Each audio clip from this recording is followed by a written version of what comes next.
di depan kita ini itu ada fase kelima. Fase kelima itu Nabi punya bahasa yang luar biasa, inspiratif buat kita. Nabi menyebut kembali dengan istilah khilafah ala minhajin nubuwah. Ya. Persis sama bahasa Nabi itu dengan Nabi menyebut fase 2. Jadi fase 5 yang di depan kita ini sama dengan fase 2. Khilafah ala minhajin nubuwah. Kalau Nabi menyebut dengan bahasa yang sama, ini kan lisan Nabi semua, dan lisan Nabi ini lisan terbimbing oleh wahyu, maka itu artinya bahwa mari kita samakan. Oke? Yuk kita samakan sekarang nih keadaan kita yang diamanai Allah untuk menghadirkan fase 5 itu. Yuk sekarang kita samakan kita ini dengan fase 30 tahun yang waktu itu dikendalikan oleh para sahabat mulia Nabi SAW radhiyallahu anhu ajma'in. Kemudian juga generasi setelahnya itu generasi tabi'in yang oleh Nabi masih disebut sebagai khairun nasi qarni thummal ladzina yalunahum thummal ladzina yalunahum. Sebaik-baik manusia adalah generasiku, kemudian generasi setelahnya lagi dan generasi setelahnya. Itu masih generasi yang al-masyhud lahum bil khair.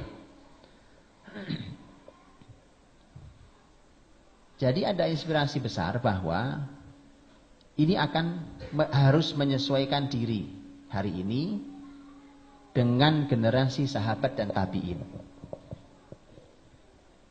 Baru akan hadir namanya khilafah ala minhajin nubuwah. Kalau makanya saya katakan dengan ini bahasa saya, Pak. Saya katakan dengan tegas bahwa mustahil antum ikut aturan Yahudi sampai ke khilafah, itu mustahil, Pak. Betul kan?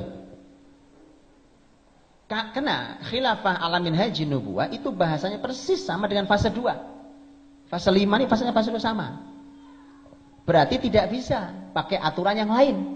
Berarti kalau mau menghadirkannya, generasinya harus pakai aturan Nabi SAW. Karena bahasanya ala minhajin nubuwah.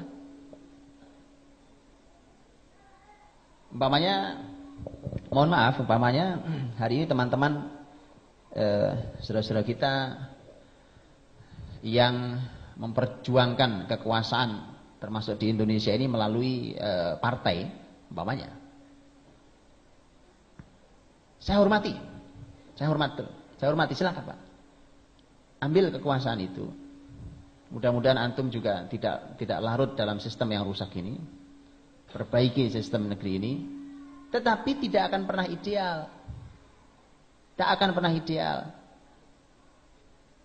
Apalagi sampai pada titik khilafah ala minhajin nubuwah. Enggak ada, Pak. Tak akan pernah sampai. Dijamin. Bagaimana mau sampai pada titik khilafah ala minhajin nubuwah pakai jalan Yahudi? Kan enggak mungkin kan?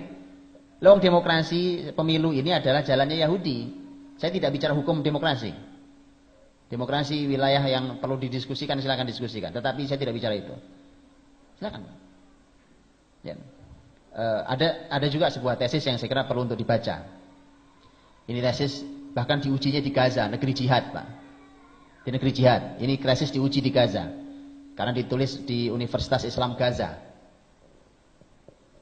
Judulnya adalah ini judul tentang masalah al-musyarakah as-siyasiyah fi dhillil anzimatil mu'asirah. Judul tesis. Dan silakan dibaca. Menarik.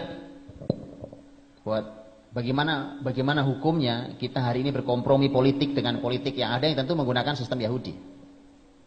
Itu dianalisa dengan analisa yang sangat menarik, kuat sekali dalilnya. Salah satu pertimbangan yang harus dibaca. Tapi bukan itu pembahasan kita. Saya hanya ingin katakan bahwa kalau mau mencapai khilafah ala minhajin nubuwah, tentu jalannya adalah minhajin nubuwah. Jadi jalannya. Nah, maka bukan sebuah kebetulan. Kalau hari ini tiba-tiba kata khilafah itu muncul dari lisan siapapun. Apa antum mendengar kata khilafah sering disebut oleh orang di Indonesia ini 20 tahun lalu? Sekarang tiba-tiba semua orang bicara khilafah. Apapun kelompoknya. Bicara khilafah. Sudah zaman ya. Allah ingin tunjukkan sudah waktunya. Tetapi PR-nya bukan nungguin kita, Pak. Kenapa kita harus nungguin? Kita orangnya, bukan kita nungguin. Cuma kalau kita mengatakan kita orangnya, mari menyesuaikan diri dengan konsep nubuah tadi itu. Konsep Nabi SAW.